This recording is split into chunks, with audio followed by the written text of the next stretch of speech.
नमस्कार, आदाब, सत श्री अकाल, गुड मॉर्निंग मेरे प्यारे दोस्तों। आ गया है आपका होस्ट एंड दोस्त अंकित अवस्थी लेकर के ताजा तरीन सवाल जो कि बने हैं कल रात तक के सुर्खियों से। स्वागत है मेरे सभी साथियों का। साथियों, भारत में हाल ही में एक नया कानून पार्शली लागू हुआ है। कानून लागू हुआ है टेलीकॉम से रिलेटेड। आपके और हमारे काम की जो बातें बताई जा रही हैं मीडिया में वो ये है कि कोई भी व्यक्ति अपने जीवन काल में 9 से ज्यादा सिम नहीं ले सकेगा, यानी कि 9 बार ही सिम ले सकेगा और अगर ज्यादा ली तो उस पर पनिशमेंट लगेगा। लेकिन सिम के नाम से आप अगर इस कानून को याद रखें तो ये केवल उस पूरे समुंदर में से 1 चम्मच भर का नॉलेज है। यानी कि भारत ने एक ऐसा कानून इंप्लीमेंट कर दिया है जो कि बहुत लंबे समय से केंद्र सरकार के द्वारा जो मंतव्य है कि औपनिवेशिक काल के कानूनों से बाहर निकला जाएगा, उसको जाहिर करने के लिए लाया गया है। ऐसा क्या हुआ है इस बिल में जिसकी वजह से आने वाले समय में एलन मस्क को भारत में सैटेलाइट का जो राइट है वो दिया जा सकेगा? ऐसा क्या हुआ है इस बिल में इस कानून में जिसकी हम आज चर्चा करने जा रहे हैं, जिसके चलते सरकार जब इमरजेंसी सिचुएशंस होंगी तो भारत के टेलीकॉम ऑपरेटर्स के राइट्स को अपने पास रखकर उनकी बातों को सुन सकेगी, उनके द्वारा किए जाए कार्यों को कंट्रोल कर सकेगी। ऐसा क्या है इस बिल में जिसमें यह कहा जा रहा है कि अगर कोई इमरजेंसी सिचुएशन बनी तो आपके कम्युनिकेशन को, आपके मैसेजेस को पढ़ा जा सकेगा? ऐसा क्या है इस बिल में जिसके लिए कहा जा रहा है कि अब आपके घर पर अगर टावर लगाना हो, आपके घर को तोड़कर रास्ता निकालना हो, तो यह कानून सरकार को ताकत देता है। ये सारी बातें आज के इस सेशन में डिटेल से हम करने वाले हैं। साथियों, बात है टेलीकम्युनिकेशन एक्ट 2023 की। बिल और एक्ट में क्या अंतर है? बिल जब इस संसदीय स्तर पर होता है, राष्ट्रपति की साइन के बाद में वो कानून बन जाता है, एक्ट बन जाता है। साथियों, टेलीकम्युनिकेशन एक्ट 2023 26 जून 2024 से लागू हो चुका है और इसके लागू होते ही भारतीय टेलीग्राफ अधिनियम 1885 और भारतीय वायरलेस टेलीग्राफ अधिनियम 1933 जैसे मौजूदा विधायी ढांचों को निरस्त कर दिया गया है। अर्थात ऐसे समझिए कि हमारे देश में जैसे पहले आईपीसी यानी इंडियन पिनल कोड, सीआरपीसी और साक्ष्य संहिता हुआ करती थी, उन्हें हमने रिप्लेस कर दिया भारतीय न्याय संहिता से, अगर आपने देखा हो। और उसके पीछे का तर्क यह है कि एक बार प्रधानमंत्री जी ने लाल किले की प्राचीर से कहा था कि हम औपनिवेशिक काल की जो मानसिकता है उससे बाहर निकलेंगे। औपनिवेशिक काल की मानसिकता मतलब उस समय पर उपनिवेश के समय जो कानून चला करते थे हम उनको नहीं मानेंगे, उससे आगे निकलेंगे। तो उनको नहीं मानेंगे से मतलब क्या है कि आईपीसी 1860-63 के अराउंड आई हुई है और वो अब तक हमारे देश में चली आ रही है। बोले उसको हटाओ, नए कानून नए आजाद भारत के हिसाब से बनाओ। एग्जैक्टली भारत में आज भी जो टेलीकम्युनिकेशन हो रहा है वो अंग्रेजों के काल में बनाए गए कानूनों से हो रहा था। अंग्रेजों के समय पर ही भारतीय टेलीग्राफ अधिनियम 1885 बनाया हुआ था, जिससे ही आज का जो कम्युनिकेशन है वो गवर्न होता था। ऐसे ही वायरलेस टेलीग्राफ अधिनियम 1933 उससे गवर्न होता था। अब इन्हें हटाकर भारत ने अपना नया टेलीकम्युनिकेशन एक्ट 2023 बना लिया। कह दीजिए कि यह समय की डिमांड भी है, क्योंकि जिस समय ये सब एक्ट आए थे उस समय ना तो स्पेक्ट्रम में कोई इतनी ज्यादा भसड़ हुआ करती थी, स्पेक्ट्रम जैसी चीज ही नहीं थी, 2G 3G 4G कुछ हुआ ही नहीं करता था। साथ में ना ही कोई सैटेलाइट के लिए डिमांड रखता था। अब सैटेलाइट कम्युनिकेशन जैसी चीजें होने लगी हैं और तो और अब लोग मोबाइल में ही कुछ ऐसी सेटिंग करके भेजने लगे हैं जिसके चलते आपने भले ही सिम किसी भी ऑपरेटर की ले रखी हो, लेकिन कोई सुनना चाहे तो आपकी जानकारी सुन सकता है। जैसे चाइना के केस में हुआ था। चाइना के केस में आपको याद होगा तो हमने चाइनीज बहुत सारे इंस्ट्रूमेंट्स को इसलिए मना कर दिया था कि नहीं भाई, इनको यूज नहीं करना है, पता चले कि ये भारत की बहुत सारी गुप्त सूचनाएं लेकर चला जाए। तो इतनी सारी डिमांड्स जब अब कम्युनिकेशन में एज ए चैलेंज आने लगी तो इनके लिए एक नए कानून की आवश्यकता थी और नया कानून 2023 26 जून 2024 से लागू हो चुका है। ठीक है। अच्छा, इसका पिलर क्या है? संवेश, सुरक्षा और वृद्धि त्वरित कार्रवाई। इसके लिए इसको लाया गया। इसका इतिहास अगर देखा जाए तो इतिहास यह है कि 2022 में सरकार के द्वारा एक बिल ड्राफ्ट किया गया था जो कि इंटरनेट बेस्ड जो कम्युनिकेशन है और ओटीटी प्लेटफॉर्म है इनको रेगुलेट करने के लिए था। फिर टेलीकॉम बिल को इंट्रोड्यूस किया गया संसद के अंदर वर्ष 2023 के अंदर, जिसमें कि सरकार को कुछ ज्यादा पावर देने की बात की गई। पार्लियामेंट प्रोसीडिंग्स में इसको लोकसभा के अंदर पास किया गया। लोकसभा के अंदर इसको पास करके 138 साल पुराने इंडियन टेलीग्राफ एक्ट को खत्म करने के लिए लाया गया है, ऐसा बताया गया। 2023 में ही लोकसभा से पास हुआ, 2023 में ही राज्यसभा से पास हुआ और 2023 में ही दिसंबर 26 2023 को प्रेसिडेंट के द्वारा इस बिल पर परमिशन मिल गई, यानी कि कानून बन गया। यानी कि कोई भी बिल अगर एक्ट बनता है तो लोकसभा से, राज्यसभा से पास होकर राष्ट्रपति की परमिशन से वो कानून बन जाता है। कानून तो बन गया था 2023 के दिसंबर में ही, अब उसे लागू होना था। तो लागू होने के लिए जून 24 की तारीख चुनी गई, क्योंकि दिसंबर 26 को आपने राष्ट्रपति से परमिशन पाई है और दिसंबर 21 को आपने राष्ट्रपति से परमिशन पाई, तो 26 तारीख को यह बिल पास हो, मतलब लागू हो जाता है। कानून बन करके टेलीकम्युनिकेशन एक्ट 2023 के नाम से लागू 24 के अंदर हो जाता है। अब इसमें जो खास खास बातें हैं ना, वो मैं आपको पीआईबी से यहीं से पढ़ के सुना रहा हूं, बाकी इनको अलग से भी हमने लिया है, लेकिन आप एक साथ सारी बातें सुन लें, इसलिए मैं इसी टेबल से आपको एक एक चीज के ऊपर टिप्पणी करते हुए टेलीकम्युनिकेशन बिल 2023 के बारे में बताऊंगा कि क्या चेंज हो रहा है और किस तरह से चल रहा है। ठीक है, चलिए। तो सबसे पहले की प्रोविजन, हो सकता है आप में से बहुत से लोगों को ये विजिबल ना हो रहा हो, अगर नहीं हो रहा है तो सुन लीजिए, और बाद में ये पूरा की पूरा कंटेंट हम अपनी वेबसाइट अपनी पाठशाला.com पर डाल देंगे, आप वहां से भी इसे एक्सेस कर सकते हैं। ठीक है, चलिए। तो सबसे पहले अगर हम आते हैं तो इस बात पर आइए, इस बिल ने किस चीज को हटा दिया? तो आंसर है कि इसके द्वारा इंडियन टेलीग्राफ एक्ट 1885 को हटा दिया, नंबर एक। नंबर दूसरा, इंडियन वायरलेस टेलीग्राफी एक्ट 1933 को हटा दिया, नंबर दो। और तीसरा, telegraph wire unlawful possession act 1950, इसको हटा दिया। और नंबर चौथा, अमेंड कर दिया है इसने telecom regulatory authority of India act 1997 को। देखिए, ध्यान से समझिएगा, आपसे जब एग्जाम में ये चीजें पूछी जाएंगी ना, तो हो सकता है कि आप केवल इतना सा जवाब देके आ जाएं कि साहब इसने टेलीग्राफ एक्ट को हटा दिया। नहीं, इसने असल मायने में 4 जगह अपना प्रभाव डाला है। टेलीकम्युनिकेशन एक्ट जो 2023 है, इसने 4 जगह अपना असर डाला है। उनमें कौन कौन सी जगह हैं? नंबर 1 सुन लीजिएगा। पहला, इंडियन टेलीग्राफ एक्ट 1885 को बदला है। नंबर दूसरा, वायरलेस टेलीग्राफी एक्ट 1933 को बदला है। नंबर तीसरा, telegraph wire unlawful possession act 1950, उसको। और नंबर चौथा, जो ट्राई का अधिनियम है उसमें परिवर्तन किया है, यानी कि 1997 जो ट्राई एक्ट है उसमें परिवर्तन किया है। तो पहली चीज तो आपको यह समझ में आनी चाहिए। नंबर दूसरा, authorisation of telecom related activity, इस पर क्या कहा गया है? इसमें कहा गया है कि केंद्र सरकार का प्रायर ऑथराइजेशन लेना जरूरी होगा अगर आपको टेलीकॉम सर्विस प्रोवाइड करनी है। उदाहरण के लिए, कल को आपका मन करे कि साहब मैं भी ये जो जियो की तरह, एयरटेल की तरह, वोडाफोन की तरह इंटरनेट सर्विस प्रोवाइड करूंगा, तो इंटरनेट सर्विस प्रोवाइड करने के लिए आपको प्रायर परमिशन केंद्र सरकार की लेनी होगी, नंबर एक। एग्जिस्टिंग लाइसेंस जो अभी चल रहे हैं वो आने वाले 5 साल तक मिलते रहेंगे, यानी कि चलते रहेंगे। ऐसा नहीं है कि आज से कि नहीं साहब परमिशन लेने दोबारा आओ, बोले नहीं, जिनके पास है काम करते रहो, 5 साल तक इसे चलाते रहो। नंबर दूसरा, जो स्पेक्ट्रम है, स्पेक्ट्रम का मतलब एक तरह से वो अधिकार, जो क्षेत्र, वो अधिकार क्षेत्र की आप यहां पर अपना टेलीफोन चला सकते हैं, वो ओनली भी असाइंड थ्रू ऑक्शन। ये एकदम स्पष्ट कर दिया गया है कि ये केवल ऑक्शन के माध्यम से, मतलब आपकी बोली लगाई जाएगी, बोली के माध्यम से ही ये आपको दिया जाएगा, बोली दाता। क्योंकि भारत ने पहले 2G 3G स्कैम देखे हैं, तो स्कैम के चलते ये प्रावधान डाल दिया गया। स्कैम में था क्या कि साहब अगर आप हमसे पूछते तो हम आपको इसका इतना पैसा दे देते, लेकिन सरकार ने अपने लोगों को फायदा पहुंचाने के लिए उन्हें इतने रुपए में ना देकर कम दामों पर दे दिया, और जो थोड़ा बहुत ऊपर का जो डिफरेंस था वो नंबर 2 से अपने पास रख लिया। इसे स्कैम कहा गया था कि साहब एक काम करो, जैसे उदाहरण के लिए मैं आपसे ये कहूं कि मान लीजिए कि ये मेरा पेन है, ये 1 लाख रुपए का है। अगर मैं इसका ऑक्शन करूं तो मैं आप में से 10 लोगों से पूछ सकता हूं कि बताओ भाई आप लोग अधिकतम कितने का इसे ले सकते हो। कुछ लोग कह रहे हो कि सर 1 लाख रुपए का है, मैं 90,000 दे सकता हूं इसका, क्योंकि मेरे पास 90,000 तो है देने के लिए। एक कह रहा है नहीं सर मैं 91,000 दे सकता हूं, एक कह रहा है सर मैं इसके तो 99 दे सकता हूं, एक कह रहा है सर मैं तो लाख रुपए दे सकता। मेरे पास 4 ऑप्शंस आ गए ना। तो ऑक्शन जब होता है तो ऑक्शन में बेनिफिट मिलता है बेस्ट प्राइसेस का। लेकिन अगर मैं ऑक्शन ना रखूं और मैं कहूं कि हाँ भाई 1 लाख रुपए का पेन है, अब ऐसी स्थिति में मेरा मन पड़ रहा है तो मैंने इसे 10 रुपए में सामने वाले को दे दिया कि ले भाई 10 रुपए में रख, तो आपने असल मायने में 1 लाख रुपए में से 10 रुपए प्राप्त करके इतना रुपए का नुकसान कर लिया।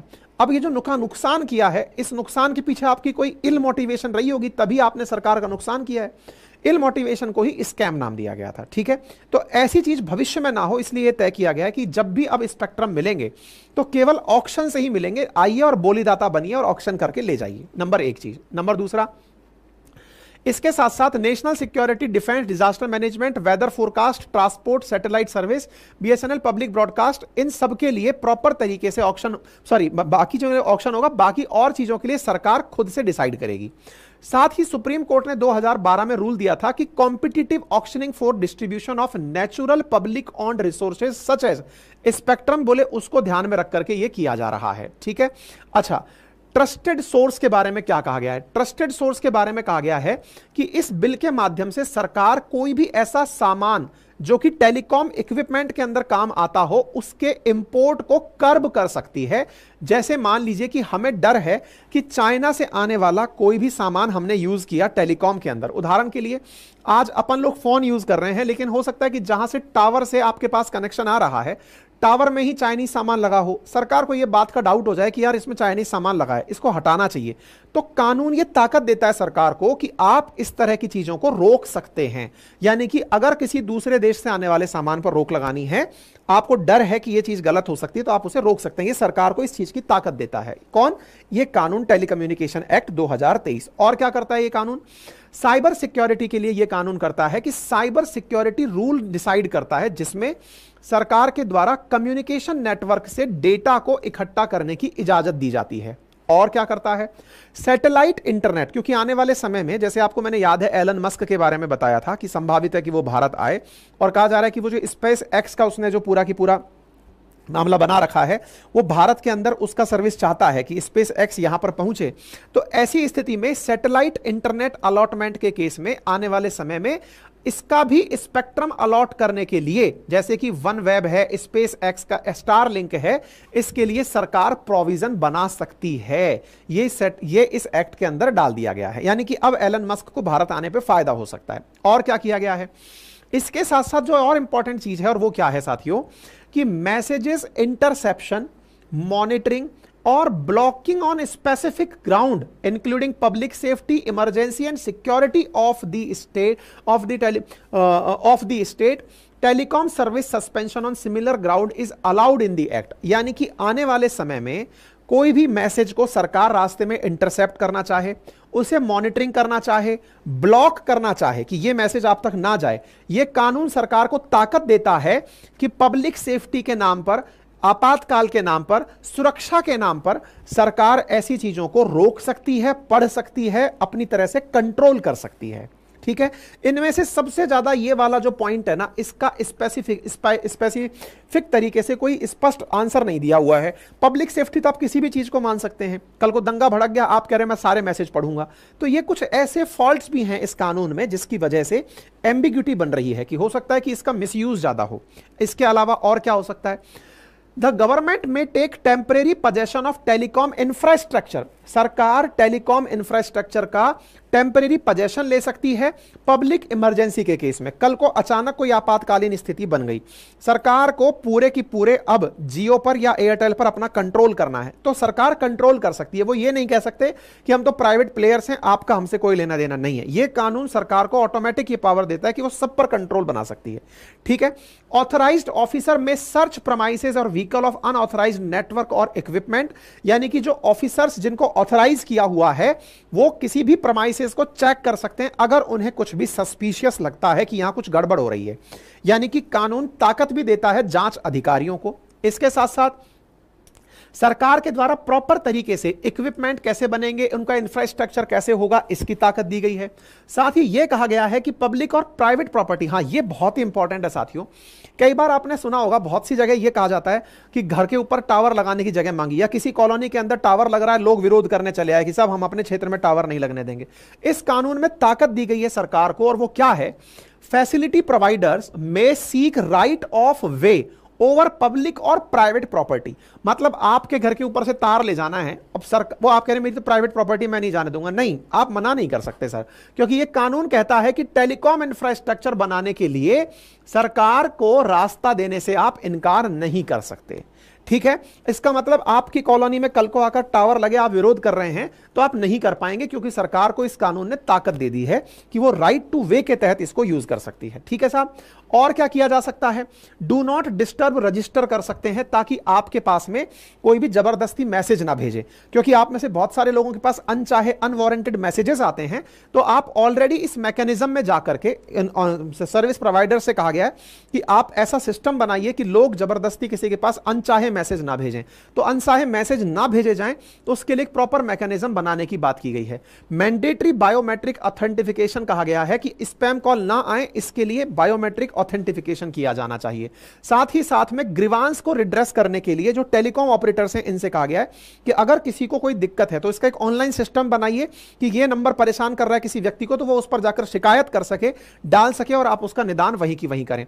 एक और इंपॉर्टेंट चीज जो पेपर पॉइंट ऑफ व्यू से बहुत इंपॉर्टेंट है और वो है अपॉइंटमेंट ऑफ ट्राई को लेकर के। इसमें कहा गया है कि ट्राई के अंदर जो भी लोग अब मेंबर बनेंगे, TRAI telecom regulatory authority of India में, तो उनको कम से कम 30 साल का इस क्षेत्र का अनुभव होना चाहिए यदि वो चेयरपर्सन बनना चाहते हैं, और अगर ट्राई का मेंबर बनना चाहते हैं तो उन्हें अपने फील्ड पर 25 साल का अनुभव होना चाहिए। यह बहुत इंपॉर्टेंट बात बताएगी।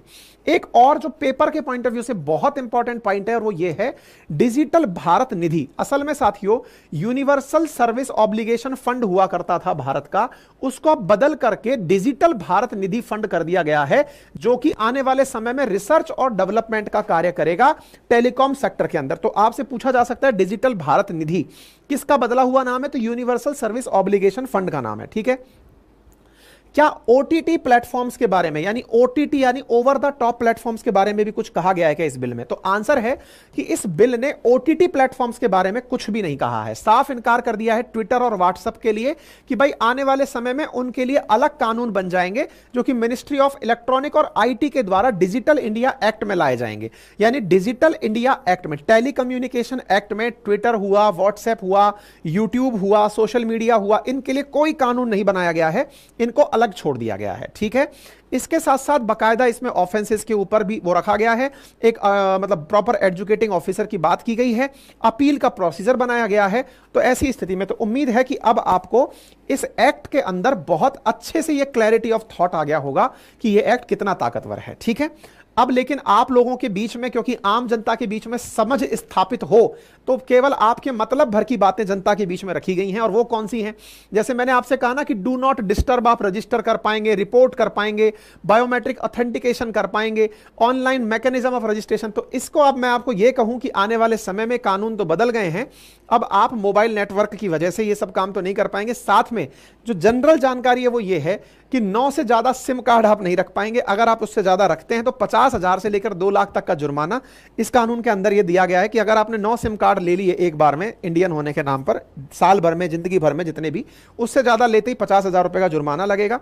फर्जी तरीके से अगर सिम कार्ड आपने लिया है तो 50 लाख रुपए का जुर्माना या फिर 3 साल की जेल हो सकती है। अच्छा, मैं इसमें एक इंटरेस्टिंग बात बताता हूं कि भारत में ये सिम कार्ड के लेकर के कानून क्यों लाए।